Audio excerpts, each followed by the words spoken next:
ওই অবৈধ সম্পদটা আপনার মেয়ে, আপনার ছেলে, আপনার স্ত্রী আরো অবৈধ কাজে ব্যয় করবে, আর ফ্ল্যাক্সি লোড হয়ে বিকাশ নগদ হয়ে সব আপনার কবরে যাবে। যদি বলেন আমার তো নগদ খোলা নেই, এমনি খুলে যাবে, খোলা লাগবে না। জাহান্নাম একটা, জাহান্নামের স্তর বা দরজা 7টা। জাহান্নামের দরজা কয়টা? এই 7টার ভেতরে সাঈর একটা। সাঈরে যাওয়ার জন্য যে 4 প্রকার মানুষের নাম আমরা কোরআনে পেয়েছি, তার 1 নম্বরে যারা এতিমের মাল আত্মসাৎ করে, ফাঁকি দেয়, শরিক যারা ফাঁকি দেয়, এদেরকে মরণের পরে আল্লাহ জাহান্নামে সাঈরের নিচে পাঠিয়ে দিয়ে আগুন লাগিয়ে দেবেন। কুমিল্লাবাসী কারো দিকে তাকিয়া নিজের ইমানের দিকে তাকিয়ে বলেন তো, এখানে শরিক ফাঁকি দেওয়া মানুষ আছেন কিনা? আওয়াজ দেওয়া আকারে আওয়াজ দিলেন, আমার মনে হয় এই এলাকায় সব নেই। এই শরিক ফাঁকি দিয়েছেন কারা? দেখি হাত তোলেন তো। একজন। আমি তো তামাশা করি নাই ভাই, সত্যি যদি এরকম থাকেন আপনার ক্ষতি আপনি নিজে করছেন। যাদের জন্য আখের গোছাতে শরিক ফাঁকি দিচ্ছেন, আপনি চোখ বন্ধ করে দেখেন, এ মানুষগুলো একদিনও আপনার লাশকে বাড়িতে রাখতেও রাজি হবে না, বলবেন আজ জিন আসবে। অথচ তাদের আরামে শান্তিতে রাখার জন্য আপনি নিজের ভাইয়ের, নিজের বোনের সম্পদটা ফাঁকি দিয়ে রেখে দিলেন। আরে ভাই, আপনি এখনই যদি চোখ বন্ধ করে যান, আপনি তো বেঈমান হয়ে মারা গেলেন। ওই অবৈধ সম্পদটা আপনার মেয়ে, আপনার ছেলে, আপনার স্ত্রী আরো অবৈধ কাজে ব্যয় করবে, আর ফ্ল্যাক্সি লোড হয়ে বিকাশ নগদ হয়ে সব আপনার কবরে যাবে। যদি বলেন আমার তো নগদ খোলা নেই, এমনি খুলে যাবে, খোলা লাগবে না। আল্লাহ আমাদেরকে সহজভাবে বুঝ যেন দান করেন, বলেন আমিন। জিলহজ মাস 4 নম্বরে নবীজি বেশি বেশি যেটা করার জন্য আহ্বান জানিয়েছেন, সেটা হচ্ছে এই মাস যারা পাবে, সমর্থ যদি থাকে অবশ্যই যেন তারা হজ করে। আজ হাজারো মানুষ হজ করার সমর্থ থাকার পরও হজে যাচ্ছে না। এখানে যারা দায়িত্বে আছেন, এই মন্ত্রণালয়ে যারা আছেন, আমাদের পাশের রাষ্ট্র তাও হিন্দু রাষ্ট্র, হজে যাওয়ার পরে আমি দেখেছিলাম ওখান থেকে হজে যেতে বাংলাদেশের 3 ভাগের 1 ভাগ টাকা লাগে। তারাও তো এত দূর থেকেই যায়। হজের খরচ যারা উল্টাপাল্টা করে বাঁচিয়ে সিন্ডিকেট করে এখান থেকে হাসিদেরকে আল্লাহর ঘর পর্যন্ত যেতে বাধা দিচ্ছেন, আপনিও আল্লাহর পথে বাধা দানকারী হিসাবে কিয়ামতে উঠবেন। এর সাথে যারা রিলেটেড আছেন তারা এখান থেকে সতর্ক হন, ওদেরকে সতর্ক করেন।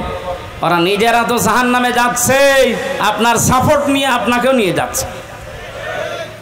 যদি বলেন আমি কি করব, আমার তো কিছু করার নেই, আমি একেবারে নিচে আছি।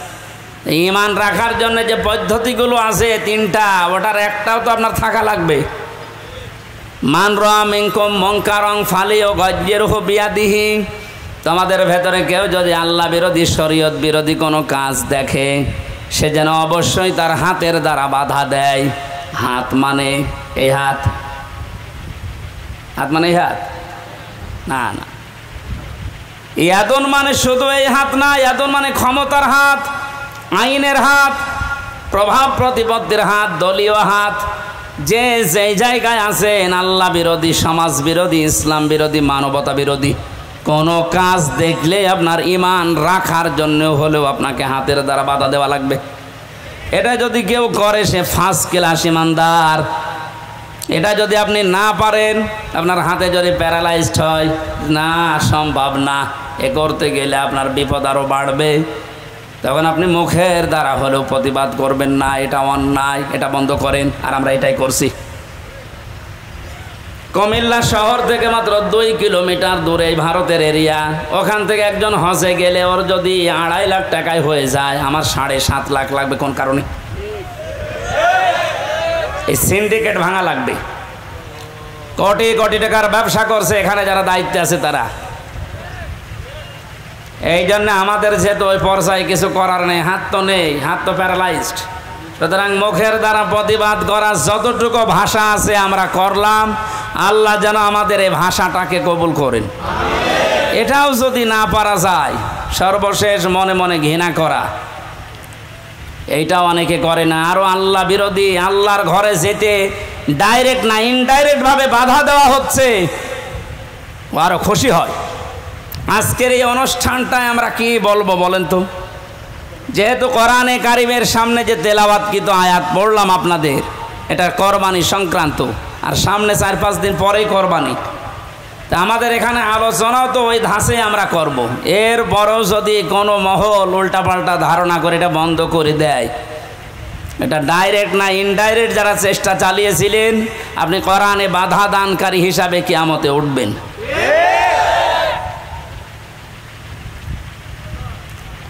জাহান্নামের স্তর বলেছিলাম কয়টা? বলেন বলেন। এই 7টার ভেতরে একটা ভয়ঙ্কর দরজার নাম আছে। এই দরজা দিয়ে আল্লাহ তাদেরকে প্রবেশ করাবে যারা এই পৃথিবীতে কোরআনে কারিমের অনুষ্ঠানগুলোতে বাধা দেয়। আর এই দেশে এখন দিন দিন এই পজিশন বাড়ছে, মানুষ ওগুলো খুব বেশি না, কয়েকটা। আল্লাহ আমাদেরকে হেদায়েত দান করেন, বলেন আমিন। এই জন্য হজ করার সামর্থ্য যাদের আছে হজ অবশ্যই করে মারা যাবেন। হজ করার সামর্থ্য থাকার পরও যদি কেউ হজ না করে মারা যায়, নবীজি বলেন ও হয় ইহুদি হয়ে মরবে নাই খ্রিস্টান হয়ে মরবে, ওটা আমার দেখার দরকার নেই। জোরে বলেন নাউজুবিল্লাহ। জিলহজ মাসের এই আমলগুলো আমরা শুরু করতে পারি। আল্লাহ আমাদেরকে সবাইকে যেন তৌফিক দেন।